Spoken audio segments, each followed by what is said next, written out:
Hey guys, this is Professor Tiffany Martin, and we are starting Chapter 10, which is controlling microbial growth in the body. So we have finished Chapter 9 and moving on to Chapter 10, and a lot of similarities, but unlike the environment where we can spray a bunch of bleach and not worry about it, when we're talking about inside your body, we've got to make sure that we're not harming the host. So everything in this one has to do with how can we get rid of microorganisms or pathogens particularly without harming the host. So that gives us a whole new meaning in this chapter. So controlling microbial growth in the body, basically we're talking about drugs for this. So let me show you a statistic and start off this chapter. And I want you to know, or I want to share, in 1900, so beginning of the century, 1 in 3 children were expected to die of an infectious disease before the age of 5. This is very sobering. I have 3 children, and so the thought of having one of them not make it to an adulthood is something that we don't deal with as much in the year 2000 or 2020, where we are now. We don't have to deal with that as much. But in 1900, in the early years before 1930s, we didn't have any defenses against infectious agents. Doctors knew we'd gotten past the germ theory. They had started matching up these pathogens with the diseases. Doctors knew what caused these infectious diseases: typhoid fever, cholera, the plague, all these things that they were dealing with, but we didn't have any defenses against it. They were learning how to prevent it, social isolation, preventing it from spreading. They knew a lot about that. They started learning about rats and taking care of hygiene, sewage, proper drinking water, keeping sewage out of drinking water. But still, so we had some ways to prevent it. We still didn't have anything to treat it or cure for this. And this was a big deal. So it wasn't until the late 1930s where we got our first development of our first offensive weapon, if you will, against these diseases.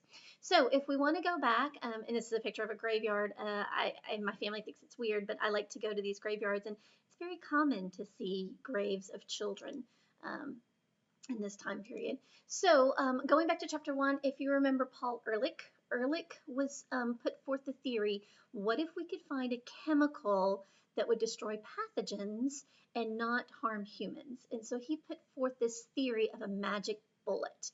So that happened around 1900. It wasn't until much later, 1930s, that Alexander Fleming found the first microorganism that inhibited the growth of other microorganisms. And again, we covered this in chapter 1, this penicillium mold he found growing on his plates. And penicillium had been around forever. They knew exactly what this was on the plate. But what he noticed that no one else had noticed before was that surrounding this penicillium colony, the bacteria growth was inhibited. So this natural antibiotic property. This started a new branch of science called chemotherapy. Now, when we think of chemotherapy, we think of cancer. I get that, but it's actually a broader term, and it uses any chemicals to treat diseases. So that is a broad term for using any chemicals to treat diseases. All right, so that's some history of this. I lost something on this PowerPoint slide. Unfortunately, we do have some drugs now. We do have some drugs that can treat these infectious diseases, but there are parts of the world where these drugs are still hard to come by. There's parts of the world where it is very common to lose 1 in 3 children before the age of 5 due to these infectious diseases. So we're always looking to get better drugs. We're always looking to get these drugs affordable and stable so that we can get them to the people who need it from that. Oh, there it is. Okay, so I'm going to stop you here and put in a little quiz, and I want you to think about antibiotics. This is something we all have some familiarity with. If we were to raise our hands, it would probably be 100%. Have you ever taken an antibiotic, or a family member taken an antibiotic? You had a bacterial infection, something that they were going to treat with antibiotics. So all of us probably have some firsthand experience with this. I want you to think and just jot some things down on this quiz about what would be the perfect antibiotic. Okay, so do what you can, see what you can do, and then we'll come back together and do that. Okay, so what types of things did you come up with? I can't see you, but some of the things I get from students, and you can see if your answers match. I get things like cost. We need antibiotics who are cost effective. We're talking about these populations that don't have access to good medications. That's one thing that will help. That would help.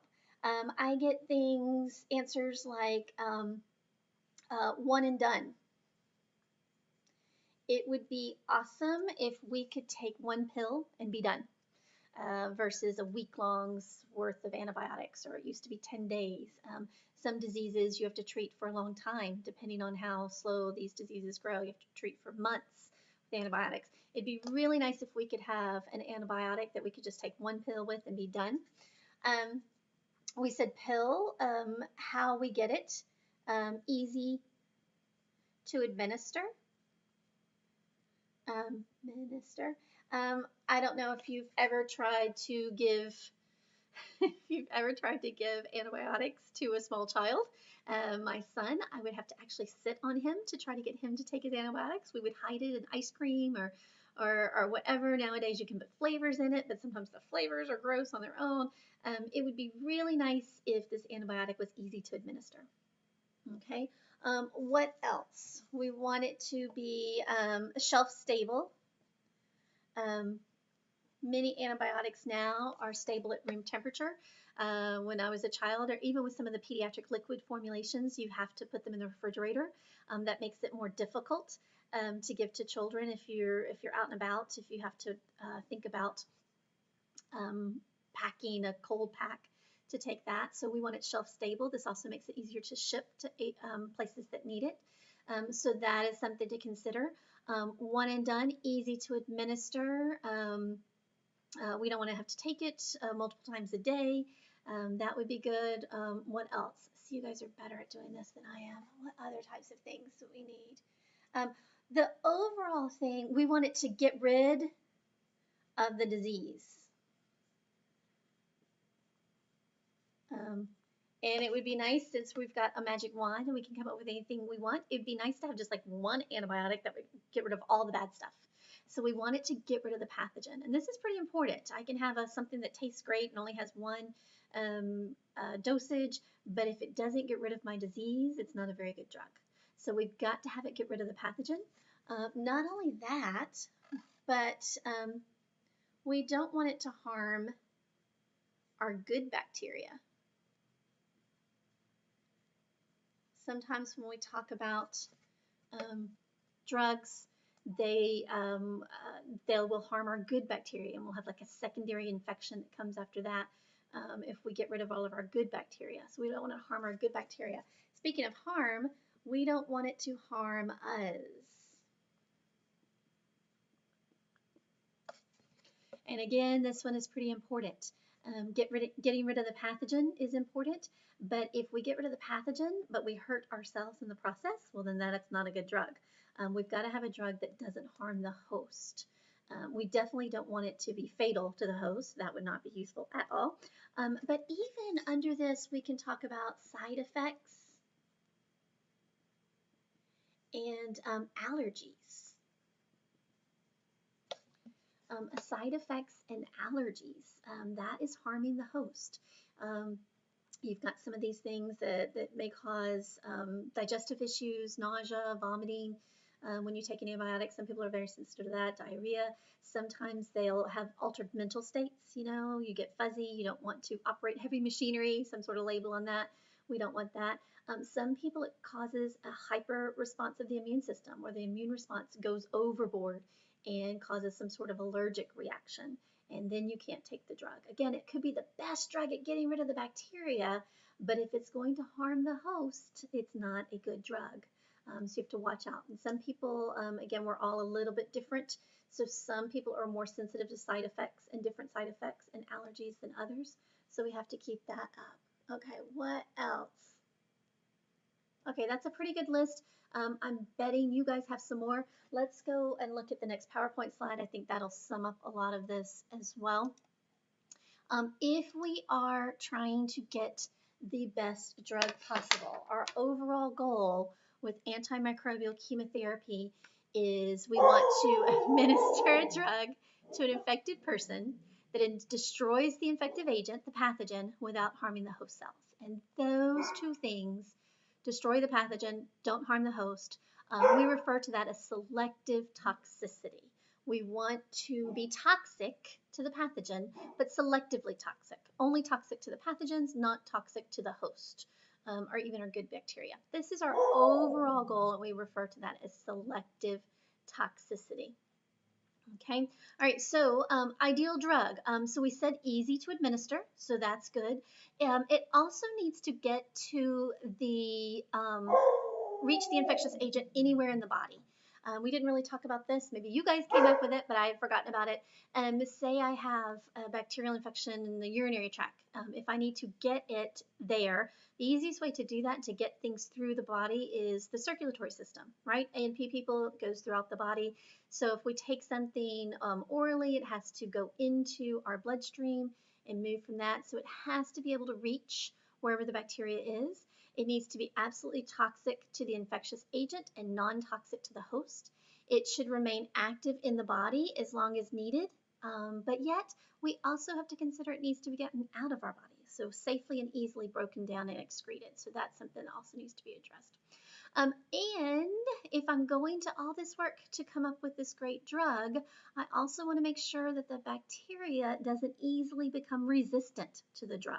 So we need to address that as well. Okay, all right, so that's our overall goal. Always remember selective toxicity. All the other stuff is great, but if it doesn't get rid of the infective agent, it's not a good drug. And if it's going to harm the host, it's not a good drug. So selective toxicity is the overall paramount importance of we're doing that. Okay, so let's do some vocabulary real quick. We said chemotherapy is all drugs using a chemical to do that. So a chemotherapeutic drug is any chemical that is used for treatment, relief, or prophylaxis of a disease. Prophylaxis means prevention. You take the drug knowing that you're in imminent risk of infection, so you take the drug so that you don't get it. This is some anti-malarial drugs. So say you're going to travel to a country where malaria is common. You may take some anti-malarial drugs so that if you come in contact with malaria, it's highly likely that you will, you've already got some drugs in your system. So the malaria protozoans can't replicate and can't stay. You may take an antibiotic prophylactically before some dental work. So you're going in, they're going to be cutting on your mouth. That's a very good chance that you'll get bacteria into your bloodstream. You may take some drugs prophylactically. So that's also chemotherapy. If I want to be more specific, we are talking about infectious agents in this class. So antimicrobial chemotherapy is using drugs to control infection. Now there's lots of drugs out there. That's pharmacology. It's a whole different course. We're only dealing with antimicrobial chemotherapy drugs in this class. I think we've talked about this in lab. Remember an antibiotic. An antibiotic is a antimicrobial agent that is produced naturally, like that penicillium, that is an antibiotic. Once we figured that out, we also started using synthetic. I'm going to go to the next slide and come back. We started developing drugs in the lab that were similar. So those aren't true antibiotics. They are technically synthetic drugs, or maybe semi-synthetic drugs. It starts with a natural agent, but then we've modified it to make it better for us. All of these different synthetic drugs, semi-synthetic drugs, and antibiotics are under the umbrella term antimicrobial. So this is an all-inclusive term for any drug that treats infections. Antibiotic are ones that are naturally occurring agents. Synthetic drugs are the ones that we make up in the lab, and semi-synthetic is a natural agent that's been modified to make it better for our particular uses. Okay, so we are going to stop that here and then move on to how these drugs work. So we can pick that up in the next video. Thanks, guys. Keep going.